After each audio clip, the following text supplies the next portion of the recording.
झील जन्म पर घर को जेते पढ़िले चुली मुह को ମୁଁ ତ ବେଶୀ ପଢିନି କି ମୋ କଥା लोक କହୁନି। कथा आउ ସକାଳଟି ଆରମ୍ଭ ହେଇଯାଇଛି ଏତେ ସୁନ୍ଦର ପାଗ। ଆଜି ରୋଷେଇ ନ କରି ଇଟିଲି ଦୋସା ଟିକେ ବାହାରୁ ଆଣି ଖାଇଲୁ। କହିବାନି କହୁନ ଟିକେ ସ୍ପେଶାଲ ସ୍ପେଶାଲ ବନଉଛ ଏଠି କଣ କରୁଛ?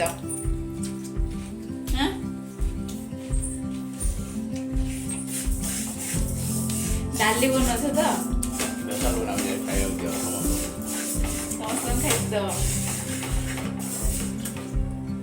ନିଜେ ସବସ୍କ୍ରାଇବ করে ଦି ଦିନ ଖାଇବା ଫ୍ରି ଦି ଦିନ ଖାଇନଥିଲି ଜୋର କହୁନ। ଦି ଦିନ ଖାଇବା ଏଇଟା ମୋ ସ୍ୱାମୀ ବନେଇଛନ୍ତି ସାଧା ଡାଲି। ମୁଁ ତ ବନେଇଛି ମାଛ ଯାହାକି ଭୂମିର ଭଜା, ଆମର ସୋରିଷ ଦିଆ ମାଛ ତରକାରୀ, ଭେଣ୍ଡି ଆଳୁ ଟମାଟୋ ଦେଇ ଭଜା। ତରକାରୀରେ ମାଛ ପଡ଼ିଲେ ଭୂମି ଖାଇଲେ ଦେଖନ୍ତୁ ଭୂମିର ବିଲ୍ଡିଂ ତିଆରି ହେଉଛି। ଯାହା ହଉ କେତେ କାମ ହାଲକା କରିଦଉଛନ୍ତି।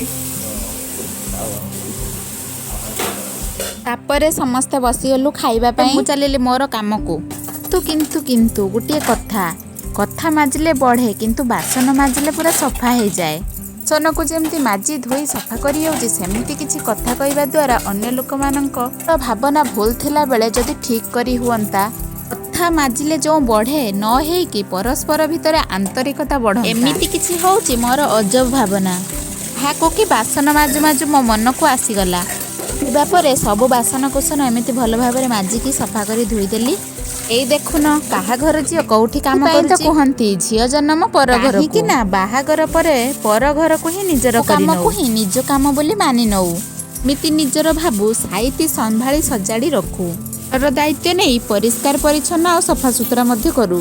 ଘରଟି ଅପରିଷ୍କାର ହେଇଥିବ ସେଇଟା କ'ଣ ଦେଖିପାଇଁ ତ ସବୁ କରୁଛୁ।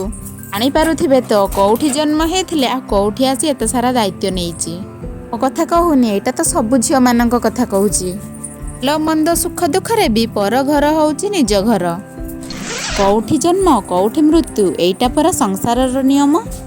ଝିଅଟି ପାଠ ପଢ଼ିଥାଉ କି ନ ପାଠ ପଢ଼ିଥାଉ, କି ଚାକିରି କରୁ କି ହାଉସ ୱାଇଫ୍ ହଉ, ଘର ଛାଡ଼ି ଆସିଲେ ଶାଶୁଘର ହିଁ ନିଜ ଘର। ମୋ କଥା ସେତିକି ଥାଉ। ଦିନ ଖାଇବା ତ ସରିଥିଲା, ରାତି ଖାଇବାରେ ରୁଟିକୁ ଅଣ୍ଡା ଭୁଜିଆ ଥିଲା। ଗୁଡ଼ାକର ସହମତ କି ନାହିଁ ନିଶ୍ଚିତ କମେଣ୍ଟରେ ଜଣାଇବେ। ମୋ ଚ୍ୟାନେଲକୁ ଲାଇକ୍ ସେୟାର ସବସ୍କ୍ରାଇବ କରିବେ। ଜୟ ଜଗନ୍ନାଥ।